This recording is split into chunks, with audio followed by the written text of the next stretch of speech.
પવિત્ર રમજાન માસ પૂરો થયા બાદ આજે મોટી સંખ્યામાં મુસ્લિમ ભાઈઓએ ઈદગાહમાં 8:30 થી 9 વાગ્યા સુધી અલગ અલગ ઈદગાહોમાં નમાઝ પઢવામાં આવી હતી।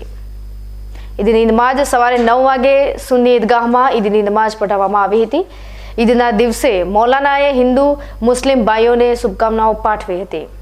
ઈદના દિવસે ઈદગાહમાં થરાદના પૂર્વ ધારાસભ્ય ગુલાબસિંહ રાજપૂત, થરાદ માર્કેટ યાર્ડના ચેરમેન શૈલેષભાઈ પટેલ, નગરપાલિકાના પૂર્વ પ્રમુખ પથુસિંહ રાજપૂત, નગરપાલિકાના પૂર્વ ઉપપ્રમુખ રમેશભાઈ રાજપૂત, પ્રતાપસિંહ રાજપૂત સહિતના આગેવાનોએ ઈદની નમાઝ બાદ મુસ્લિમ ભાઈઓને શુભકામનાઓ પાઠવી હતી, જેમાં યુસુફ મૌલાનાએ આગેવાનોને શાલ ઓઢાડી સન્માન કરવામાં આવ્યું હતું અને ઈદના દિવસે પેડા ખવડાવી મોં મીઠું કરાવ્યું હતું।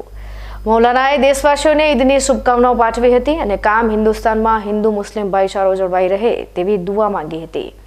ઈદના દિવસે મુસ્લિમ સમાજના પ્રમુખ હાજીભાઈ પઠાણે ઈદની હિન્દુ અને મુસ્લિમ ભાઈઓને શુભકામનાઓ પાઠવી હતી અને થરાદની અંદર હિન્દુ મુસ્લિમ ભાઈઓનો જે ભાઈચારો જળવાઈ રહ્યો છે તે જ રીતે કામ ભાઈચારો અને એકતા જળવાઈ રહે તેવી દુઆઓ પણ કરી હતી।